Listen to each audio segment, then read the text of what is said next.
warahmatullahi wabarakatuh. Selamat pagi dan semangat pagi. Halo anak-anak ibu semuanya. Kabarnya ini? Mudah-mudahan dalam keadaan sehat selalu.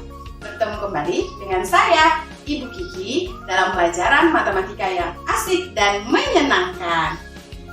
Nah, untuk topik kita hari ini, saya akan membahas mengenai statistika ukuran pemusatan data. Anak-anak pasti sering sekali mendengar tentang waktu pembagian rapot ini. Berapa ya nilai rata-rata kamu? Atau pertanyaan yang sering diajukan yang kedua, misalnya ketika kamu akan mendaftarkan diri ke dalam tes ujian masuk ke perguruan tinggi, biasanya di situ ada ditanya rata-rata pendapatan orang tua. Seperti itu ya?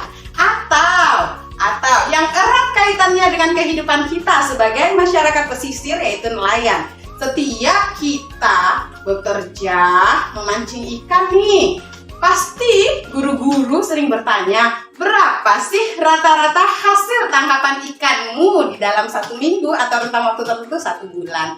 Seperti itu ya, maka rata-rata ini sangat erat kaitannya dengan kehidupan kita sehari-hari. Sebenarnya rata-rata itu apa sih? Mari kita simak penjelasannya.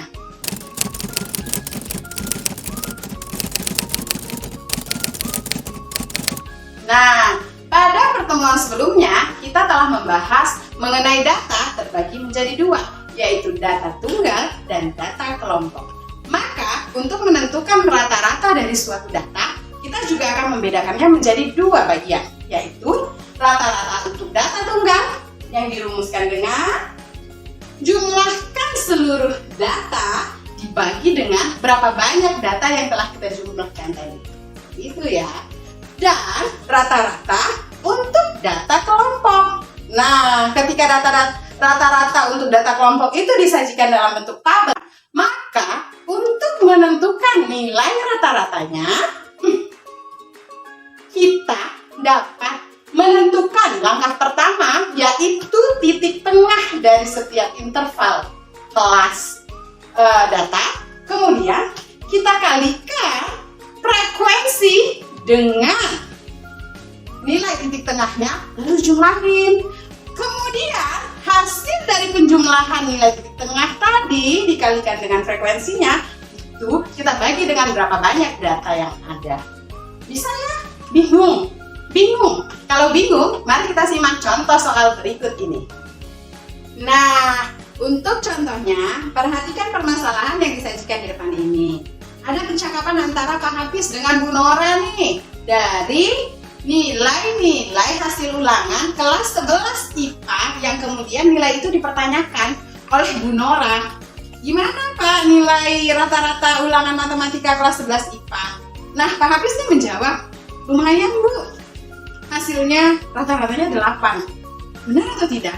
Mari kita teliti permasalahan ini bersama-sama.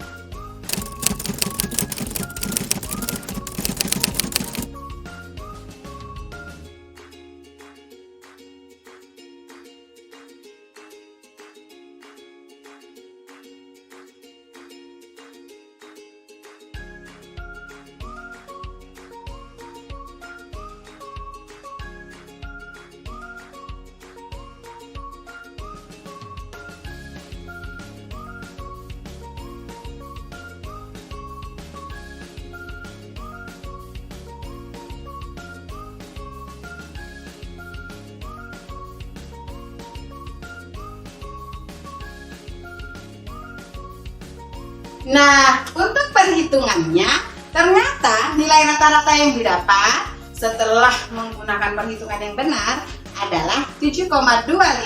Yang artinya nilai rata-rata yang dianggap oleh Pak Hafiz tadi 8 berarti kurang pas itu. Kenapa? Hal ini karena Pak Hafiz hanya melihat nilai rata-rata berdasarkan nilai yang paling banyak. Kita lihat dari tabel yang tadi. Nilai yang paling sering keluar, yang paling sering muncul, yang paling banyak adalah nilai 8, di mana frekuensinya ada 19 anak. Sehingga Pak Hafiz mengambil kesimpulan bahwa rata-ratanya anaknya bernilainya 8. Padahal nyatanya ketika kita hitung dengan benar, menggunakan rumusan yang benar, maka hasilnya rata-ratanya adalah 7,25. Jadi paham ya, untuk perhitungan rata-rata data tunggal bisa dan cukup mudah. Selanjutnya kita akan membahas untuk perhitungan rata-rata data kelompok. Silakan disimak sajian berikut ini.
Nah, anak-anak, sudah lihat kan cara menyelesaikan permasalahan rata-rata baik untuk data tunggal maupun untuk data berkelompok.